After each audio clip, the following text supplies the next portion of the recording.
बहुत समय पहले की बात है। सुंदरवन जंगल में टुनटुनी चिड़िया रहती थी। वो हमेशा दूसरी चिड़िया की मदद करती रहती थी। एक दिन की बात है, टुनटुनी चिड़िया दाना चुगने के चक्कर में जंगल में उड़ते उड़ते दूर चली गई थी और फिर रास्ता भटक गई थी और शाम होने को आई थी। चारों तरफ आकाश में बादल छाए हुए थे।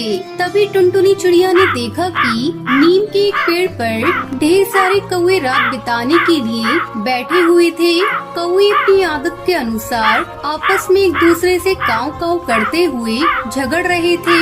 टुनटुनी चिड़िया ने सोचा, रात होने वाली है और मैं रास्ता भी भटक गई हूँ, तो आज रात को इसी पेड़ पर अपना गुजारा कर लेती हूँ। उसके बाद टुनटुनी चिड़िया रात बिताने के लिए नीम के पेड़ के एक डाल पर बैठ गई। टुनटुनी को डाल पर बैठा देख सभी कौवे उसकी ओर देखने लगे।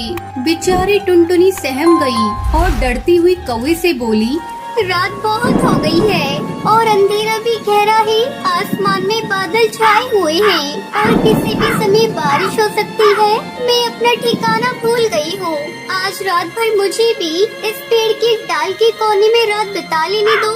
कौवे भला ये बात कहाँ मानने वाले थे। उन्होंने कहा, ये नहीं हो सकता, ये पेड़ हमारा है, तुम इस पेड़ पर नहीं रह सकती, भागो यहाँ से। बेचारी टुनटुनी दुखी व निराश मन से वहाँ से उठ गई और रात गुजारने के लिए दूसरा पेड़ ढूंढने लगी। बहुत अंधेरा था, परंतु बहुत ढूंढने पर थोड़ी दूर तक उड़ते उड़ते उसे एक आम का पेड़ दिखाई दिया, जिसे देखकर उसके मन में एक आशा की किरण जागी और उसने राहत की सांस ली और सोचने लगी, शायद इस पेड़ पर रहने का कुछ इंतजाम हो जाए। उसके बाद वो आम के पेड़ के पास गई तो उसने देखा उस पेड़ पर चिड़ियाओं का बसेरा था। टुनटुनी के मन में आस जागी, परंतु टुनटुनी को डाल पर देखकर सभी चिड़ियाओं में हलचल बढ़ी और सभी उसे देखने लगे। तभी उसने चिड़ियाओं से कहा, मैं अपने ठिकाने का रास्ता भूल गई हूँ और रात काफी हो गई है और बारिश भी कभी भी हो सकती है। अब मैं आप लोगों से विनती करती हूँ कि मुझे आज रात बिताने के लिए पेड़ की किसी डाल पर रुकने दो। सभी चिड़ियाओं ने कुछ देर आपस में विचार विमर्श करने के बाद उसमें से एक तोती ने कहा, तुम एक रात के लिए इस पेड़ की डाल पर रुक सकती हो, लेकिन एक शर्त है, कोई भी चिड़िया तुम्हें अपने घोंसले में नहीं रखेगी और ना ही हमारी तरफ से तुम्हें कोई मदद मिलेगी। अगर तुम रहना चाहती हो तो रह सकती हो। इतना सुनते ही टुनटुनी चिड़िया घबरा गई और कहने लगी, ऐसे खराब मौसम में कैसे रात बिताऊंगी। बारिश भी बहुत तेज होने वाली है, तूफानी हवा चल रही है, बादल गरज रहे हैं। वो सब हमें नहीं पता, अगर तुम्हें इस पेड़ पे रहना है तो रहो, वरना तुम जा सकती हो। तूफानी हवा चल रही थी, बादल गरज रहे थे, जल्द ही बारिश होने की संभावना थी। चिड़ियाओं ने पहले ही मदद करने के लिए इनकार कर दिया था, तो टुनटुनी बहुत घबरा गई और सोचने लगी, अब मैं क्या करूं, कैसे करूं, क्योंकि मौजूदा परिस्थिति में मैं शायद सुबह तक जीवित ही न रह पाऊं। टुनटुनी के पास दो ही रास्ते थे। पहला वो सुबह तक किसी डाल पर मरने का इंतजार करे, या दूसरा वो इस विकट परिस्थिति में घोंसला बनाने की कोशिश करे। टुनटुनी ने दूसरा रास्ता चुनते हुए अपने डर पर काबू किया, कोशिश करने का ठाना और एक नए जोश के साथ खुद पर विश्वास करते हुए उसने पेड़ के आसपास की जगह देखी तो पेड़ खेत के आसपास ही था। वो तुरंत तिनके की खोज में निकल गई। उसने तिनकों को पेड़ की डाल पर इकट्ठा करना शुरू किया। तिनके इकट्ठे करके उन्हें चोंच से बहुत ही बारीकी से सजाने लगी। ये सब देख पक्षियों ने टुनटुनी का मजाक उड़ाना शुरू कर दिया।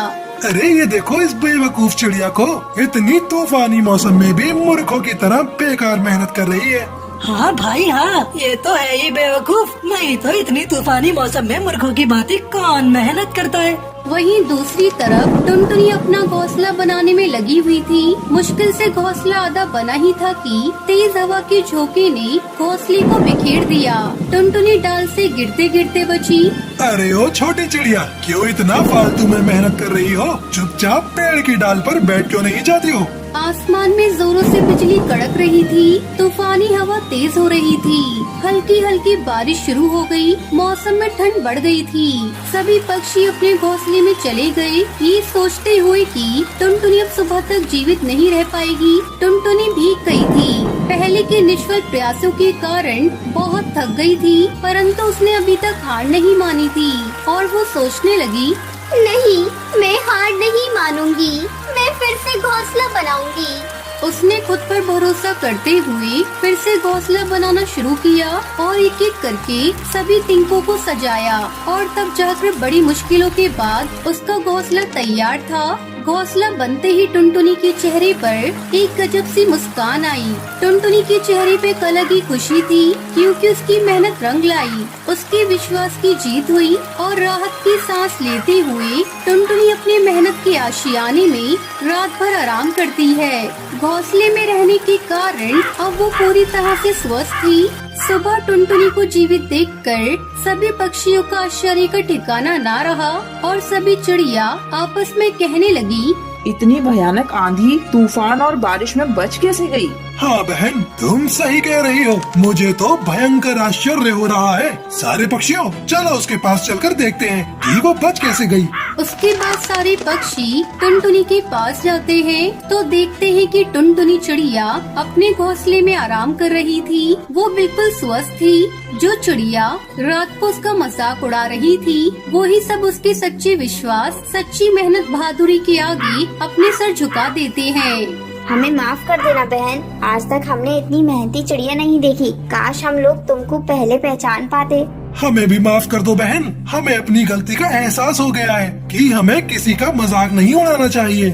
उसके बाद सभी चिड़िया ने टुनटुनी चिड़िया का सम्मान किया।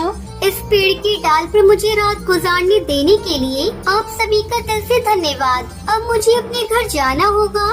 उसके बाद टुनटुनी चिड़िया अपने ठिकाने की ओर उड़ गई।